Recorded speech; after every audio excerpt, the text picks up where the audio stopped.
Hey, this is our championship belt here.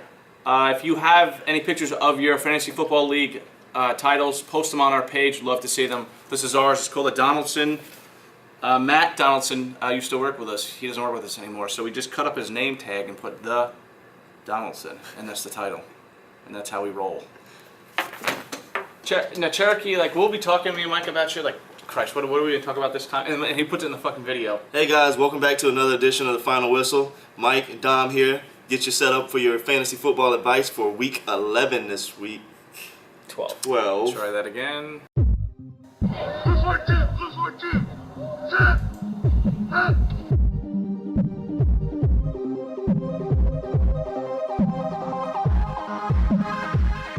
Hey guys, welcome back to another edition of The Final Whistle. This is Mike and Dom here for your fantasy football sit and starts week 12.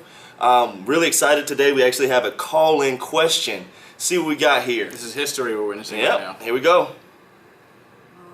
Oh, we have Gary from Orlando here. Let's see what we got here, Gary. Gary, how can we help you?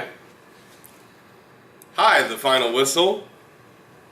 I have a question. Okay, Gary. Should I play Tony Gonzalez on Thursday? Or should I wait and play Coby Fleener? Or possibly even Delaney Walker? It's a great question, Gary. I'll actually go right into my tight end sit starts because that was weird. I have Coby Fleener as a start this week. I like him in Indy this week. He's playing up against Arizona, who's given up the most fantasy points to tight ends this year. Yeah. And T.Y. Hilton will be covered by Patrick Peterson this week. So I think it's a really good matchup for him. I'm not really feeling Tony Gonzalez this week just because of the injury. He's still banged up. Not sure how he's gonna show up tomorrow night. So I'm gonna go ahead and go with Fleener. I also have another sit. I don't like Jordan Reed right now.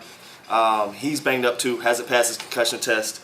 You have them going into San Fran this week. San Fran is allowing the 6th fewest points to tight ends. So I'm gonna go ahead and say go Fleener. No Tony Gonzalez and no Jordan Reed. Thanks for the question, Gary. Yeah, that's good, Mike. I like it a lot. We're going to go into quarterbacks right now. Somebody I'm liking this week, finally for the first time since week 1, is Colin Kaepernick. All right, San Francisco's angry. Actually, you said Colin Kaepernick like 2-3 weeks ago. I know. I was just hoping nobody would catch that. So we're going to start Colin Kaepernick this week. 2-game losing streak here, and guess who they're playing? The Washington Redskins, which is pretty much like a high school team. So I see Cap throwing 2 touchdowns. I see him also running 40, 60, and a touchdown as well. And he's not just saying this because he's forced to play him this week. I promise he really does believe in Cap this week. Yeah, it's going to be quick like Cap, and that's your start for this week. You want to sit Ben Roethlisberger. Now, if you look back, last week's game, you take Antonio Brown out of that equation. It was a very bad game for Ben Roethlisberger. I don't see it happening again. Now, against Cleveland, Antonio Brown's got to go against Joe Hayden. So, again, we're going to be taking him out of that equation. Let's see what Big Ben does. I'm sitting his ass, and I'm starting Cap. Like Dom said, Antonio Brown, my wide receiver sit. Now, you ask, why would you sit a top 5 receiver? Joe Hayden. That's no questions asked. This dude is just completely destroying receivers right now. Just ask A.J. Green. As far as my starts go, I'm going to go ahead and start Alshon Jeffrey. And he's becoming more of an obvious thing right now. Alshon Jeffrey is probably McCown. If he had a favorite target, it would be Alshon Jeffrey, opposed to the love affair that Jay Cutler had with B. Marsh. That bromance, it's not going to be going on for another couple weeks. So we're going to go ahead and go with Alshon Jeffrey as a start. Dom, what do you got for running backs? Running backs, I got Andre Brown. He only had like 60-something yards last week, 18 carries. He would have had another touchdown, but got tired towards the end, so they gave it to that slow-plotting running back, who actually kind of looked like Gary a little bit, Brandon Jacobs. He scored and stole his touchdown.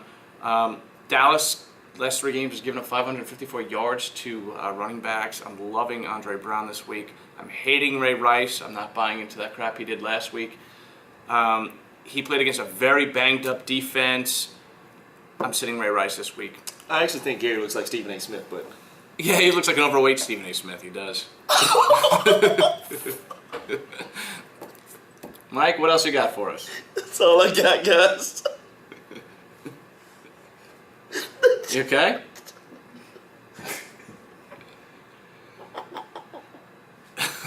All right.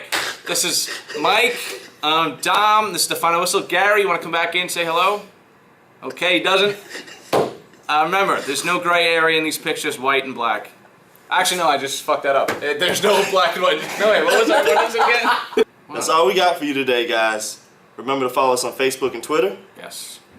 Remember, there's no gray area in these pics. It's just black and white. We'll see you next week.